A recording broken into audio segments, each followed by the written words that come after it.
दोस्तों जय सिया राम। कबीरदास जी महाराज का एक प्रसिद्ध दोहा है, निर्बल को न सताइए ताकि मोटी हाय, बिना जीभ की हाय के लोहा भस्म हो जाए, कबीरा लोहा भस्म हो जाए।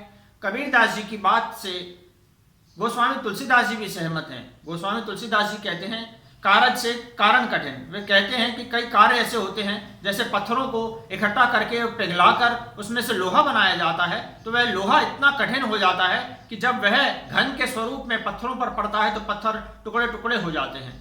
यह बात सही है कि संतों के हृदय, वह चाहे कबीरदास जी हों चाहे गोस्वामी तुलसीदास जी महाराज हों, एक मत है, एक राय है कि निर्बल को न सताइए ताकि मोटी हाय। किसी ऐसे जीव को जो असहाय हो, निसाधन हो, साधनहीन हो, ऐसे को नहीं सताना चाहिए। वह चाहे व्यक्ति हो या कोई जीव या कोई पशु पक्षी भी, ऐसे को नहीं सताना चाहिए। उसकी जब आह निकलती है तो बहुत दूर तलक असर करती है। वैसे शायर हुए हैं मिर्जा गालिब, उन्होंने तो कहा कि आह को चाहिए एक उम्र असर होने तक, कौन जीता है तेरे जुल्फ के सर होने तक। यहाँ कुछ गालिब कमजोर पड़ते दिखाई देते हैं, क्योंकि आह को एक लंबी उम्र नहीं चाहिए। अगर आह वास्तविक है, सही है, सत्य है उसके पीछे, तो वह तत्काल असर करती है, बहुत असर करती है, गहरा असर करती है। तो मित्रों, हम बात करें ऐसी कौन सी आह है। बहुत से वैज्ञानिकों के मैंने इस विषय पर लेख पढ़े हैं, वह चाहे एल्बर्ट आइंस्टीन रहे हों या हमारे एपीजे अब्दुल कलाम साहब, उन लोगों ने इस विषय पर बहुत कहा है कि जब कुछ इस तरह की तरंगें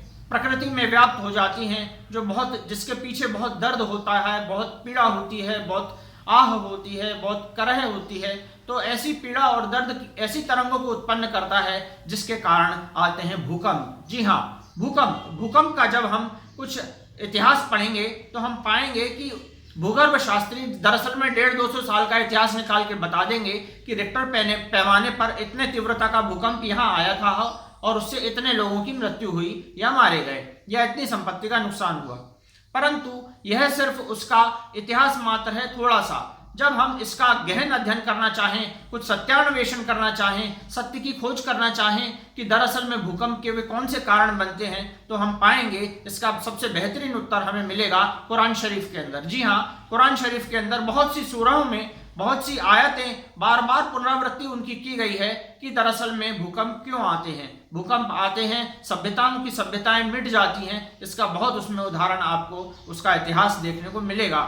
परंतु भूकंप आते हैं उसका एकमात्र कारण है कि किसी निर्बल जीव को सताया जा रहा है। जी हाँ, स्वामी राजेंद्र दास जी महाराज तो बरसों से कह रहे हैं कि दरअसल में जब तक धरती के ऊपर और विशेषकर भारत के अंदर गौ हत्या होती रहेंगी, तब तक इस तरह की आह, इस तरह की करह, इस तरह की ध्वनियाँ, इस तरह की तरंगें निकलती रहेंगी जो समूचे संसार को, वह चाहे नेपाल हो या पूरा मध्य भारत जहाँ कल रात को भूकंप आया, सभी को प्रभावित करेंगी और कहीं ना कहीं असर रखेंगी। तो हमें चाहिए कि निर्जीव को, ऐसे निर्बल जीवों को न सताया जाए जो बहुत सरल हैं, सीधे हैं, सात्विक हैं। शब्दों को विराम। आप सब में व्यापक परमात्मा को प्रणाम। जय सिया राम।